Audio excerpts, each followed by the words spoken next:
لنا ذنوبنا وكفر عنا سيئاتنا وتوفنا مع الأبرار رب اجعلني مقيم الصلاة ومن ذريتي ربنا وتقبل دعاء ربنا هب لنا من أزواجنا وذرياتنا قرة أعين واجعلنا للمتقين إماما ربنا تقبل منا إنك أنت السميع العليم وتب علينا إنك أنت التواب الرحيم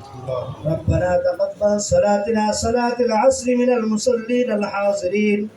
كما تقبلت من النبيين والصديقين والشهداء والصالحين আয় রব্বুল আলামিন আমরা কতিপয় গুনাহগার বান্দা মাবুদ বাংলাদেশ জাতীয়তাবাদী দল বিএনপির পার্টি অফিসে বসে মাবুদ আপনার রাসূলের শানে কয়েক মর্তবা দরুদ ইস্তেগফার পাঠ করার পরে